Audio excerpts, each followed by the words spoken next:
हैं ये सिलसिले तन्हाइयों के। पाकिस्तान की ड्रामा इंडस्ट्री किसी ज़माने में मेयारी मवाद के लिए जानी जाती थी।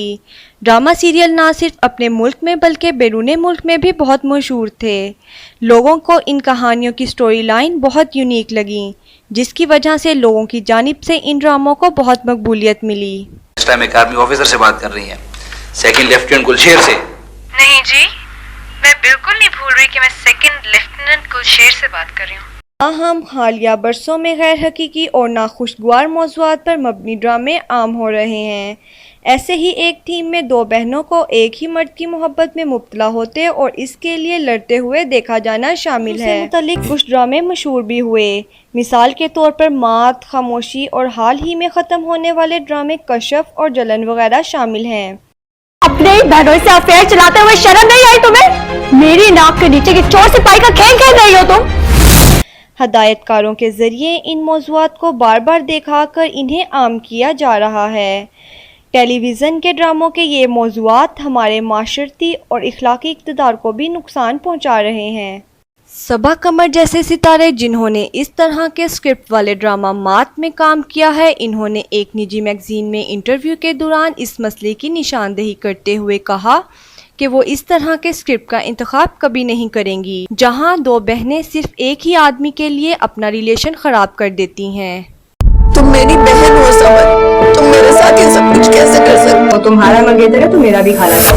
बहुत ज्यादा की है उसने मुझसे। वेलकम टू आवर व्यूअर्स, मैं हूँ सैयदा ताहिरा और मैं यहाँ आज बहुत ही मोतबर शख्सियत के साथ मौजूद हूँ, जिनकी कलम पे उनकी गिरफ्त इतनी मजबूत है कि वो माशरे की ही शख्सियत को उठाती है, किरदारों को उठाती है और उसके ऊपर स्टोरी बनाती है। और वो उनकी स्टोरीज़ इतनी ज़्यादा इंटेंस होती है, डीप होती है कि हम देखें, हम पढ़ें तो उसमें मगन हो जाते हैं। तो आइए हम लोग उनसे आज गुफ्तगू करते हैं एक ऐसे टॉपिक के ऊपर जिसके ऊपर लोग बात नहीं करना चाहते। वो टॉपिक ये है कि राइटर्स जो है, जो ड्रामा बना रहे हैं, वो एक ही स्टोरी लाइन को रिपीट करे जा रहे हैं, तो उसके ऊपर इनका क्या तफसीर। थैंक यू सो मच आमना, आपने हमें टाइम दिया और आपने मुझे इस काबिल समझा कि मैं आपका इंटरव्यू ले सकूँ।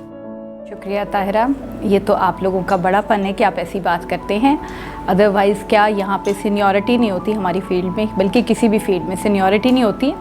ये सिर्फ एक जैसे अभी आपने कहा कि ये सब क्या चल रहा है, ड्रामे में सब क्या है, तो ये सब वक्त की बात होती है। किसी वक्त कुछ होता है, किसी वक्त कुछ होता है, किसी वक्त सीनियर भी जूनियर होता है और कभी जूनियर भी सीनियर होता है। तो अभी जो आपने बात की, ये वही बात है जो हम सबके भी दिल में है और मेरा ख़्याल है कि देखने वालों के भी दिल में है।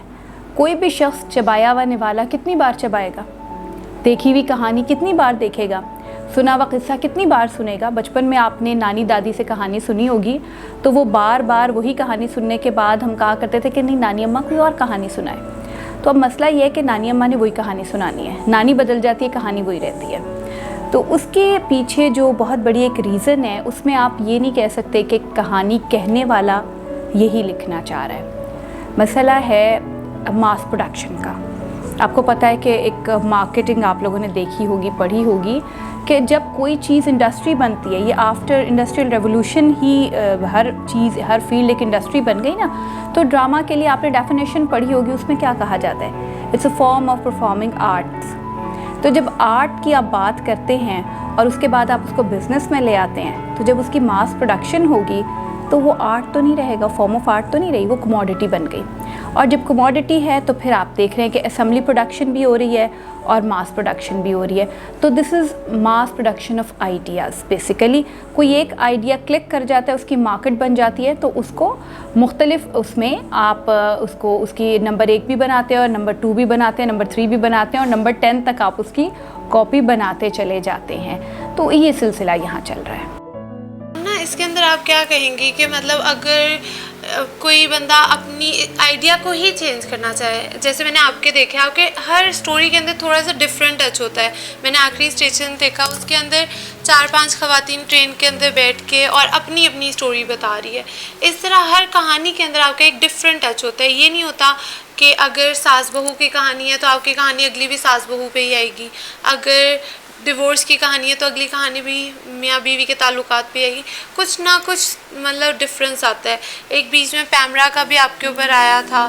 तो इस तरह अगर कोई अपना न्यू आइडिया इंट्रोड्यूस करे तो क्या उसको टीआरपी नहीं मिलेगी? क्या वो नहीं सरवाइव कर सकेगा फील्ड? देखिए, अगर सरवाइव ना कर पाता तो मैं यहाँ क्यों बैठी होती, लेकिन सर्वाइवल के चांसेस थोड़े कम हैं और उसके लिए फिर ये है कि बहुत स्ट्रेंथ चाहिए स्टेटस को से टकराने के लिए।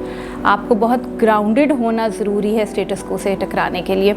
और दूसरी बात यह कि आपके आइडिया में स्ट्रेंथ हो, आपका जज्बा सादिक हो, तब तो ऐसे हो सकता है। और इस तरह के लोग जो होते हैं ना, वो आप देखिए कि पहले हमारे पास क्योंकि ऑर्गेनिक राइटर्स ही होते थे, तो इतने राइटर्स नहीं होते थे। राइटर आप मास प्रोड्यूस नहीं कर सकते। लाइक MBAs अगर ज़रूरत थी तो हमने MBAs बना लिए, फिर हमें लगा कि जी सैचुरेट हो गए, तो इस तरह आप राइटर्स नहीं बना सकते। Writers, organic writers, natural writers, ये 50 साल में 100 साल में कोई एक कहीं पे आता है। मैं अपने आप को तो नहीं कह सकती कि मैं उन लोगों में हूँ, लेकिन बहरहाल वो जो एक मुख्तलिफ बात करना चाहते हैं, जो अपनी बात करना चाहते हैं। तो आपने जिन ड्रामों के नाम लिए वो आप लोगों ने स्क्रीन के ऊपर पैकेज्ड फॉर्म में देखे। उनके पीछे की तकलीफ़, उनके पीछे की जिद्दोजहद सिर्फ लिखने तक नहीं, कहानी कंसीव करने तक, उन किरदारों को महसूस करने तक नहीं, उसको स्क्रीन तक लाने की क्या जिद्दोजहद थी वो मैं ही जानती हूँ। और ऐसा नहीं है कि लोग नहीं समझते। हमारी इंडस्ट्री में बेशुमार लोग, तकरीबन सारे ही लोग ऐसे हैं जो इस तरह की कहानियों को आगे लाना चाहते हैं और इसीलिए कहानियाँ आगे आ जाती हैं। लेकिन उसके लिए क्या है कि आपका हाथ जमा हो, पुख्ता हाथ हो। एक वो लोग भी, एक बहुत बड़ी लॉट वो भी है जो खामकारी को समझती है कि ये कोई असलूब है और हम कोई बड़ा कोई एवांट गार्ड काम कर रहे हैं। तो फिर जब वो इन लोगों को कहते हैं ना कि जी आपने उनकी चीज़ तो ली, हम भी तो वैसे करें, तो फिर वहाँ पे मसाइल आते हैं। ऐसा नहीं है कि लोग सिर्फ इसी तरह की चीज़ें प्रोडक्शन हाउसेस बना के भेजना चाह रहे हैं। मेरी चीज़ें भी चलती हैं, बीगुल भी लिखती हैं, फसी बारी खान भी लिखते हैं। बहुत ही out of the box ideas होते हैं और वो बनते हैं। TRPs नहीं आती, नो डाउट, लेकिन फिर भी लोग नुकसान उठा के बना रहे हैं। तो हम मुकम्मल तौर पे अपने प्रोड्यूसर्स को मुर्द इल्ज़ाम नहीं ठहरा सकते। ऐसा ही होता है जब हमारे यहाँ तालीम का एक, आपको पता है कि रेशो कम है, तो बहुत सारी चीज़ें लोग अंडरस्टैंड, सिमियोटिक्स खास कर नहीं अंडरस्टैंड कर पाते चीज़ों के, तो उसके साथ फिर इस तरह के प्रॉब्लम्स होते हैं। तो इसके अंदर एक, अगर हम रिपीटेडली कोई चीज़ दिखाए जाए, एक ही स्टोरी लाइन को हम लोग मतलब दूसरों के ऊपर परसुएट करी जाए कि यही है, यही है, यही है, तो इसके ऊपर साइकोलॉजिकली भी तो अफेक्ट करता है ना लोगों के ऊपर। अब हम मीडिया पढ़ रहे हैं तो हम उसकी नज़दीकियों को, हम उसकी बारीकियों को समझ सकते हैं, लेकिन हमारी माशरा इतना पढ़ा लिखा नहीं है। लेकिन ड्रामे बहुत शौक़ से देखते हैं, हमारी ख़वातीन ड्रामे बहुत शौक़ से देखती है। जो पढ़ी लिखी नहीं है वो भी देखती है, जो पढ़ी लिखी है वो भी देखती है, मर्द भी, हजरात भी देखते हैं। तो साइकोलॉजिकली भी तो अफेक्ट आता है। अब जैसे एक ड्रामा बना के बहन ने दूसरी बहन के घर ख़राब किया और उसी के हस्बैंड के साथ, अब उसी के ऊपर इन अ डिफरेंट मैनर एक और स्टोरी ड्रामा बना है। और वो ड्रामा क्या है कि एक बहन ने अपनी ही बहन को अपने ही हस्बैंड में इन्वॉल्व किया और फिर उसी के साथ शादी कर लिया और फिर किसी और के लिए उसे डिवोर्स कर दिया, वो दूसरी बहन की शादी हो गई। मतलब स्टोरी लाइन वही है, लेकिन उसको कचूमर सैलड की तरह मिक्स एंड मैच करके कुछ और पेश करें। तो इस साइकोलॉजिकली कितना अफेक्ट होता है इसका। मतलब कल को हमारी ही बहनें खड़े होके हमसे ये सवाल कर सकते नहीं नहीं ये हम सही है क्योंकि हमने तो इसको इस तरह फेयरली किया, क्योंकि हम तो इस तरह फेयर थे। हालांकि आप कान को इधर से पकड़ो या उधर से पकड़ो, पकड़ा तो कान ही है, गलत तो गलत ही, आप गलत को सही नहीं कह सकते। तो इसके ऊपर आप क्या कहेगी कि क्या साइकोलॉजिकली अफेक्ट होते हैं, किस तरह हमारे माशरे की बच्चियाँ, मैं ख़वातीन तो नहीं कहूँगी क्योंकि दे आर मैच्योर इनफ, तो बच्चियाँ किस तरह अफेक्ट होती है? ताहिरा, सिलसिला ये है कि आपकी बात बिल्कुल बजा है। इस पे बाकायदा रिसर्च मौजूद है, कल्टीवेशन इफ़ेक्ट मौजूद है कि जितना ज़्यादा एक्सपोजर, अब देखिए एक सीरियल 30 आवर्स एयर टाइम है, 6 माह तक आप हर हफ्ते में 45 मिनट्स एक आइडिया को सुनते हैं जिसकी पैकेजिंग हुई हुई है, जो बड़ी कोवर्टली हुई हुई है और आपको पता है कि वो जाके जहन में कहीं बड़ी डेप्थ में बैठ जाती है, तो इफ़ेक्ट तो होगा। अब ये मसला ये है कि जब इस तरह की चीज़ें होती हैं, जैसे प्लास्टिक आया तो उसका भी तो एक आफ्टर इफ़ेक्ट था। तो जब इंडस्ट्री होती है ना, तो वो ये नहीं देखती कि इसके बाद हम कहीं जाके तबाही की तरफ जा रहे हैं, वो मास प्रोडक्शन पे लग जाती है। हाँ, अगर लोग इसको समझें, आप देखिए हमारे यहाँ दरिया, नाले, समंदर हमने पोल्यूशन से भर दिए, तो अब हम जहनों को, क्योंकि जब मीडिया इंडस्ट्री बना, अब हम वही काम जहनों को पोल्यूशन से भरने का कर रहे हैं। हमारे रवैये पहले ही कोई बहुत बैलेंस्ड नहीं थे। सिबलिंग जेलसी जिसका आपने ज़िक्र किया, ये पहले ही पाई जाती थी। हालांकि बहनोई महरम होता है, लेकिन वहाँ पे भी इस तरह के एक अजीब किस्म की फैटल अट्रैक्शन या एक बुराई पाई जाती थी इस रिश्ते में, जो हमारे आप लोक गीतों में, पुराने गानों में आप देखेंगे, शादी ब्याह के गानों में, जो बड़े अजीब लगते थे, साली बहनोई के मजाक, और वो ये मौजूद थी एक चीज़। लेकिन उसको जब आप इतनी खूबसूरत पैकेजिंग में इस तरह से लेके आ रहे हैं, तो इफ़ेक्ट तो होगा, क्यों नहीं होगा। लेकिन ये बात अगर अदीब सोचेंगे तो ऐसा है कि जो लिख रहे हैं वो इससे आउट हो जाएंगे, वो उनकी जगह और लोगों को ले आएंगे, क्योंकि हमारे यहाँ ना लिखने वालों को इस बात की समझ में आ रहा है कि हम क्या काम करें, और ना बनाने वालों को इल्म है, करने वालों को इल्म है कि वो क्या करें। लेकिन जो फील्ड में लिखने में है, उनको आपको पता है कि बहुत सारी मजबूरियाँ होती हैं, तो वो जो मॉनेटरी प्रॉब्लम्स हैं उसकी वजह से मैं नहीं लिखूँगी, कोई और लिख देगा, कोई और नहीं लिखेगा तो कोई और लिख देगा। क्योंकि मसला ये है कि हमारे यहाँ इन सब के पास एक हैंडसम अमाउंट ये स्क्रिप्ट राइटिंग के देते हैं, तो जाहिर है उसकी वजह से लोगों को एक है, और ये एक बड़ी दुखी बात है कि हम अंडरस्टैंड नहीं कर पा रहे कि हम सोसाइटी को किस तरफ धकेल रहे हैं। लेकिन अब जैसे इसको इस तरह अगर हम इस पर्सपेक्टिव से देखें कि जैसे मैं हूँ, अब मैं अभी मीडिया स्टूडेंट हूँ, मैं 22 साल की हूँ, तो मैं इसको पढ़ रही हूँ, तो मैं किसको फॉलो कर रही हूँ? मैं आपको फॉलो कर रही हूँ, मैं हमारे बड़े मशहूर राइटर्स को फॉलो कर रही हूँ। हमारे ये आपकी बिल्कुल बात, मतलब मैं 100% एग्री करती हूँ कि हमारे राइटर्स भी बाउंड हो चुके हैं, क्योंकि उनको फिर कोई लेगा नहीं ना, तो उन्होंने सर्वाइव तो करना है। लेकिन हम क्या लर्न कर रहे हैं इससे? हम ये लर्न कर रहे हैं कि जिससे टीआरपी मिल रहा है, हमने वही स्टोरीज़ लिखनी है। तो अगर हम यही लर्न करेंगे तो हम तो लव स्टोरीज़, हम तो सारा अंग्रेज़ों का कल्चर जो हमारे पुराने बड़े बुज़ुर्गों ने हमें सिखाया है, वो तो कहीं खो जाएगा।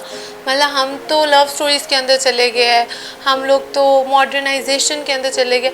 हमें मॉडर्नाइजेशन का, मुझे ये लगता है पर्सनली, कि मीनिंग भी नहीं पता होगा। हमें मॉडर्नाइजेशन क्या लगता है कि जीन्स पहन ली, हमने छोटी सी शर्ट पहन ली, ये मॉडर्नाइजेशन। हालांकि ऐसा नहीं है। मॉडर्नाइजेशन तो ये होता है कि आप नई चीज़ों को सीखें, उसे अंडरस्टैंड करें, आप नए कल्चर में इन्वॉल्व हो। लेकिन इसका मतलब ये कतई नहीं है कि आप अपने कल्चर को साइड पे कर दें। तो हमारा इस्लाम, हमारा कल्चर, वो सब कुछ तो साइडलाइन होता जा रहा है। सब कुछ तो अब अंग्रेज़ों का, कि अगर हमने मीडिया में सर्वाइव करना है तो हमें दुपट्टा उतार के ही काम करना पड़ेगा। अगर हमने लिखना है तो हमें तो वही बेचना पड़ेगा जो मीडिया में डिमांड है, जो कि पैकेज खूबसूरत बन के सेल होना है। और सेल क्या होना है? जो लोगों को दिखाया जा रहा है। मतलब हम इसमें लोगों को भी नहीं ब्लेम कर सकते, क्योंकि उनको तो दिखाया ही जा रहा है। राइटर्स को नहीं ब्लेम कर सकते, क्योंकि उन्होंने सर्वाइव करना है। तो एक्चुअल कौन बंदा है जिसको हम ब्लेम करेंगे? किसको हम कहेंगे कि नहीं, we are not continuing this any more? मतलब कैसे हम इस चीज़ को रोक सकते हैं? देखिए, ये एक बड़ी उलझी हुई चीज़ है। सोसाइटी मीडिया को इफ़ेक्ट करती है और मीडिया सोसाइटी को इफ़ेक्ट करता है। It's a very strong two way process. तो उसमें यह है कि एक साफ सी बात, आपको मैं मिसाल देती हूँ अपनी फ़िल्म इंडस्ट्री की, कि हमारी फ़िल्म इंडस्ट्री जो पाकिस्तान की थी, जब उर्दू फिल्म ख़त्म हो गई आफ्टर 71, तो क्योंकि हमारा मेन पॉपुलेशन पंजाब की रह गई थी, तो ज़ाहिर है पंजाबी फ़िल्म ज़्यादा शौक़ से देखी जाती थी, तो पंजाबी फ़िल्म ही बन रही थी। उसमें हमने बिल्कुल फ़ॉलो करना शुरू कर दिया आवाम की जो ख्वाहिशात और डिमांड थी। तो तजर्बे होने ख़त्म हो गए। दूसरे काम जो एक एवांट कार्ड फिल्म्स होती हैं, एक और तरह की फ़िल्म्स होती हैं, जिसको आप कह सकते हैं कि फ़िल्म लैब हमारे यहाँ एक तरह से ख़त्म हो गई। तो उसके साथ क्या हुआ, इन द एंड चेंज आया, ग्लोबल चेंज आते हैं। आजकल अगर एक इस तरह का चेंज आया हुआ है, किस तरह का जो सोप्स सीरियल्स बन रहे हैं, जो ख़ास तौर पे केबल टीवी के लिए बन रहे हैं, उनमें अगर इस तरह के टॉपिक्स उठाए जा रहे हैं, तो एक वक्त आएगा जो ये चेंज भी होंगे। जब ये सडन चेंज होंगे तो हमारे पास वो राइटर्स नहीं होंगे, वो टीम्स नहीं होंगी, फिर हम पीछे रह जाएंगे, जैसे हम फिल्म में रह गए। तो इसका ब्लेम तो हम इसलिए किसी को नहीं कर सकते कि देखिए अभी रकीब से बना ड्रामा या मेरे ही ड्रामे आप देख लीजिए कि उनको आप लोग ज़्यादातर, अब आप लोगों की जनरेशन, आप तो शायद उस वक्त बहुत छोटी होंगी जब मेरा प्ले उल्लू बराए फ़रोख्त नहीं आया, तो आप लोगों ने देखा होगा यूट्यूब पे। आगे आपके बाद वाले भी जो बच्चे आ रहे हैं वो उसको यूट्यूब पे देख रहे हैं और देखते हैं। तो अब मसला क्या है कि लोगों को जो वहाँ सेठ बैठा हुआ है उसको क्लासिक नहीं बनवानी, उसको मेरा नाम या मेरे आइडिया को देर तक नहीं रखना, उसको उस वक्त जो उसने पैसा लगाया उसको वो वापस लेके आना है, क्योंकि उसकी एक बिज़नेस एम्पायर है जिसको उसको चलाना है। एटलीस्ट उसको उन लोगों की तनख्वाहें तो देनी है ना जिनको उसने हायर किया हुआ है। तो ये इस तरह का प्रॉब्लम है। उसमें ये है कि अगर तो कोई इस तरह की बॉडी बने कि सारे प्रोड्यूसर्स मिलके, जैसे यूपीए है, और उसमें वो अपना कोई कोड ऑफ एथिक्स बनाए कि हमने इन लाइंस को नहीं टच करना, ऑल्दो ये बिकने वाली हैं इनको। और ये हर फील्ड में ऐसे होता है। अब देखिए टोबैको है, बहुत सारे ज़िम्मेदार काश्तकार टोबैको काश्त करते हैं और कुछ नहीं करते। तो या तो ये अपने पर्सनल उस पर आता है, जैसे आप देखिए हम टीवी मॉर्निंग शो रमज़ान शरीफ का वो शो नहीं बनाता, वो उनका एक अपना पर्सनल है, वो नुकसान बर्दाश्त करते हैं लेकिन वो नहीं बनाते क्योंकि वो रमज़ान को उस तरह नहीं बेचना चाहते। या तो इस तरह हो सकता है कि कोई शख्स पर्सनली इन चीज़ों के ख़िलाफ़ उठे, अदरवाइज़ ये सब लोग सर जोड़ के बैठें और इस चीज़ को समझें, अपनी एथिकल ज़िम्मेदारी को समझें, तो ये चेंज आ सकती है। ना तो सोसाइटीज़ को, क्योंकि देखिए सोसाइटी यहाँ से हटेगी ना वो टिकटॉक की तरफ चली जाएगी, क्योंकि आज जो कंज्यूमर है वो प्रोड्यूसर भी है। तो मुकम्मल तौर पे मीडिया के ऊपर लोग एंटरटेनमेंट के लिए इन्हिसार नहीं कर रहे। तो हम बड़े चेंजिंग टाइम्स में और बड़ी स्लिपिंग स्टोन्स के ऊपर पैर रख के खड़ी हुई है मीडिया इंडस्ट्री। तो ये सारी चीज़ें हमें इसमें देखने की ज़रूरत है। मतलब हम या तो इधर गिर गए इधर गिर नहीं, इसमें हम पैर जमा भी सकते हैं। देखिए अखलाकियात, एथिक्स, हम आपने भी पढ़ा होगा, सब कुछ पढ़ने के बाद हमें एंड में कहा जाता है कि एथिक्स और मॉरल डायलेमा, जब आप यहाँ पे हैं तो आप क्या डिसीजन लेंगे, और वो कतन आपके अपने ऊपर आ जाता है। तो अगर हम एथिकल चीज़ों को समझेंगे तो हम एंटरटेनिंग चीज़ें भी बनाएंगे, सेलेबल चीज़ें भी लेके आएंगे, लेकिन एथिक्स को मुकम्मल तौर पे फरामोश नहीं करना चाहिए। यहाँ पे हम अगर टीआरपी को ही कंसिडर करें, अगर हम सेल को कंसिडर करें, तो सेल के अंदर हम इंटरनेशनल टॉपिक्स को भी रेस कर सकते हैं जो पाकिस्तान में मौजूद है, लेकिन क्योंकि वो टैबू है तो हम उनको डिस्कस नहीं करते। हम बात करते हुए भी घबराते हैं, कतराते हैं। तो हम उन टॉपिक्स को सिर्फ इसलिए नहीं उठाते क्योंकि हमारा कैमरा फ़ौरन आ जाता है राइटर्स के सर पे कि इसके ऊपर आप क्या मैसेज देना चाहेगी हमारी यंग जनरेशन को, मुझे और आपसे जितने भी जूनियर है, अब आप भी यंग ही है, मैं आपको क्या आगे यंग जनरेशन कहूँ, तो जितने आपके जूनियर्स हैं उनको क्या मैसेज देना चाहेगी, या मीडिया पर्सन्स को क्या मैसेज देना चाहेगी, अपने या पीयर ग्रुप को क्या मैसेज देना चाहेगी? देखिए ताहिरा, मैसेज तो देने वाले मैसेज दे के गए और जवाब में उनको कांटों का ताज पहनाया गया और सूली पे लटका दिया गया। तो मैं इसलिए मैसेज मैंने कभी नहीं दिया। तो बात सिर्फ इतनी है कि एक डिस्कशन होती है, एक सजेशन होते हैं ज़िंदगी के तजुर्बों से जो हमने हासिल किए हुए होते हैं। बात सिर्फ इतनी है कि जब आप एक एंटरटेनमेंट इंडस्ट्री से रिलेटेड होते हैं तो उस वक्त पे आपको पहली बात तो है कि बात कहने का ढंग आना चाहिए और आपको तमाशे और खेल में फ़र्क पता होना चाहिए। तो हमारे यहाँ खेल तमाशा एक ही था, आपको नाज़िर में और तमाशबीन में फ़र्क पता होना चाहिए। हम इस वक्त तमाशबीन बना रहे हैं, हम नाज़रीन नहीं बना रहे। हम उनकी फ़हम और तदब्बुर को बिल्कुल भी किसी भी तरह से महमेज़ नहीं कर रहे। तो ये एक बड़ी ख़तरनाक लॉट तैयार हो रही है। इवन मैं OTT प्लेटफॉर्म्स का भी यही कहूँगी कि बहुत ज़्यादा मसाला झोंक दिया गया है, क्योंकि बावर्ची को उतना फ़नकार नहीं है तो उसने बहुत मसाला झोंक दिया गया है। तो हमें इस वक्त पे तमाम इस फील्ड से ग्लोबली रिलेटेड लोगों को रुक के सोचने की ज़रूरत है, ग्लोबली, कि हम अपने देखने वालों को तमाशबीन तो कहीं नहीं बना रहे। अगर ऐसा कर रहे हैं तो ये ख़तरनाक काम है और हमें अपने आप को, अपनी वेज़ को मेंड करने की ज़रूरत है। मुश्किल वर्ड्स के चुनाव के साथ आपने गहरी बात की है। थैंक यू सो मच आमना, आपके साथ हमारी गुफ्तगू बहुत, मुझे लगता है बहुत फ्रूटफुल रहेगी। हम लोग आगे जो भी देखेगा इसको कुछ लर्न ही करेगा। तो इसी गुफ्तगू के साथ हमें दीजिए इजाज़त। Thank you so much.